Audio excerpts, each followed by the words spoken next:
Pada kesempatan kali ini, saya akan membahas mengenai pengendalian internal atas sistem penggajian.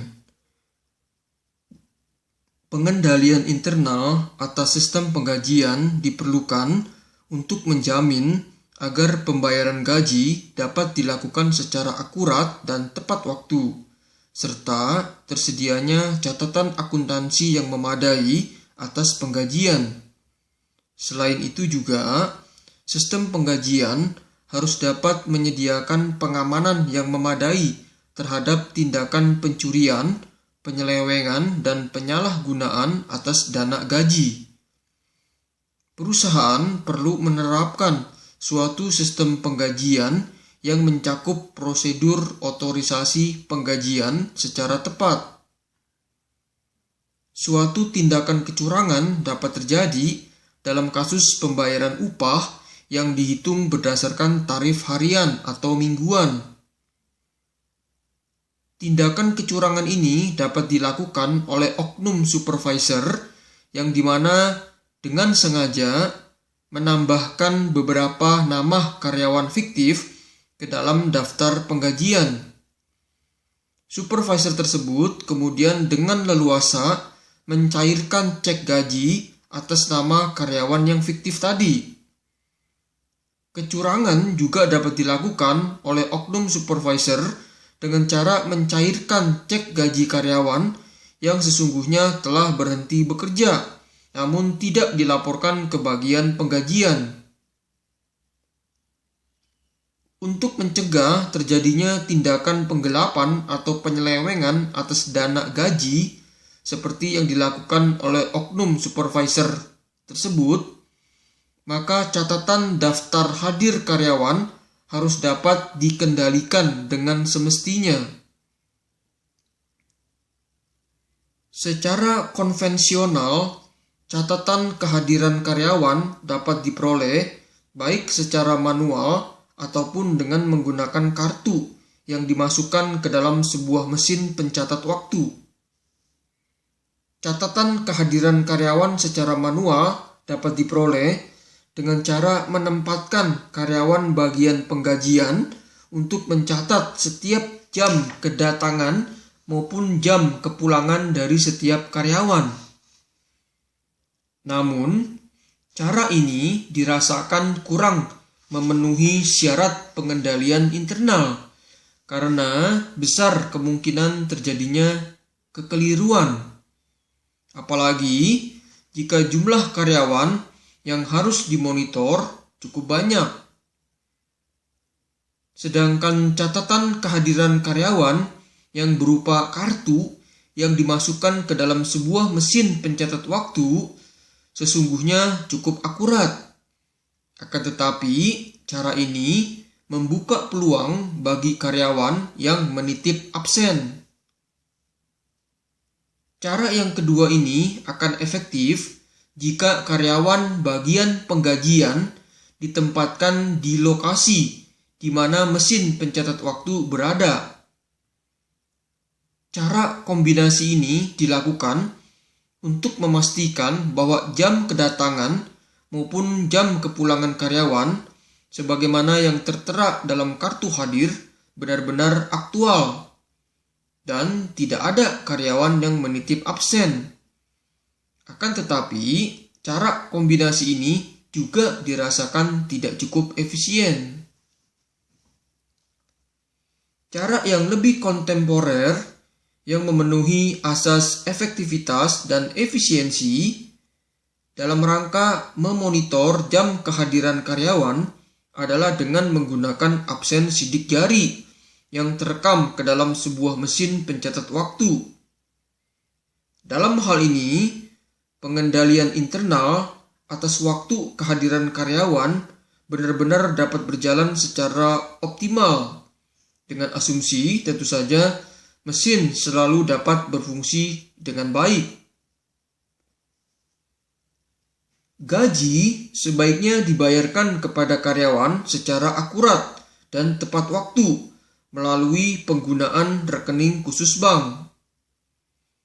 Rekening khusus ini dibuka dan digunakan oleh perusahaan hanya untuk tujuan pembayaran gaji karyawan dan tidak dicampur aduk dengan penggunaan lainnya. Penggunaan rekening bank ini juga sangat efektif, terutama dalam menunjang pengendalian atas kas. Gaji karyawan yang dibayarkan secara tunai, di mana tidak dengan transfer melalui rekening, tentu saja akan memiliki risiko. Apalagi jika pembayaran gaji tersebut melibatkan jumlah kas yang sangat besar. Perusahaan yang menerapkan sistem pembayaran gaji karyawan dengan tanpa melalui transfer rekening biasanya akan mengambil terlebih dahulu dana gaji dari bank. Pada waktu dana gaji diambil dari bank, hal ini dapat menimbulkan risiko kemungkinan hilangnya dana gaji tersebut. Pada dasarnya, aktivitas penggajian meliputi 4 fungsi, yaitu perekrutan karyawan, pencatatan jam kerja atau kehadiran karyawan, menyiapkan atau melakukan verifikasi penggajian, dan yang terakhir adalah melakukan pembayaran gaji. Bagian perekrutan bertanggung jawab untuk mencari karyawan pengganti agar bisa menempatkan atau mengisi posisi pekerjaan yang kosong, menyaring dan mewawancarai pelamar atau calon karyawan, dan mempekerjakan atau merekrut karyawan. Setelah karyawan diterima bekerja, bagian perekrutan akan menyiapkan dokumen pengesahan atau dokumen otorisasi. Dokumen pengesahan ini yang berisi data mengenai karyawan baru akan dikirim ke bagian penggajian untuk selanjutnya diinput dalam daftar gaji. Data yang tercantum dalam dokumen pengesahan antara lain mengenai nama karyawan bersangkutan, tempat dan tanggal lahir, jenjang pendidikan, tanggal mulai bekerja, posisi atau jabatan, bagian pekerjaan, golongan gaji, dan besarnya gaji karyawan. Bagian perekrutan bertanggung jawab atas keakuratan data yang tertera dalam dokumen pengesahan tersebut. Bagian perekrutan juga bertanggung jawab untuk mengesahkan perubahan status karyawan, seperti perubahan data tarif gaji, golongan gaji, termasuk data mengenai penghentian karyawan dari pekerjaannya. Untuk menjamin tersedianya data karyawan secara akurat, setiap pengesahan seharusnya dilakukan secara tertulis, dan salinan dokumen yang menyatakan perubahan status karyawan seharusnya dikirim ke bagian penggajian. Daftar gaji akan disiapkan oleh bagian penggajian berdasarkan pada data yang tertera dalam dokumen pengesahan karyawan, yaitu dari bagian perekrutan, dan juga berdasarkan pada data mengenai jumlah jam kerja atau kehadiran karyawan, yang dimana data ini diperoleh dari bagian pencatat waktu atau timekeeping.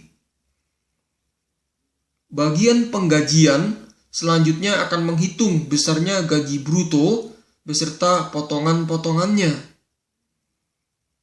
Bagian penggajian selanjutnya akan menyiapkan daftar gaji, surat pemberitahuan gaji ke masing-masing karyawan, dan menghitung besarnya pajak penghasilan. Gaji kemungkinan akan dibayarkan oleh bendahara gaji. Sebagaimana yang telah saya singgung tadi, bahwa pembayaran gaji karyawan yang dilakukan dengan menggunakan cek atau transfer rekening dapat mengurangi risiko hilangnya kas, serta juga dapat berfungsi sebagai bukti pembayaran gaji atau bukti pembayaran kas. Demikianlah penjelasan dari saya mengenai pengendalian internal atas sistem penggajian. Semoga dapat bermanfaat. Salam sukses.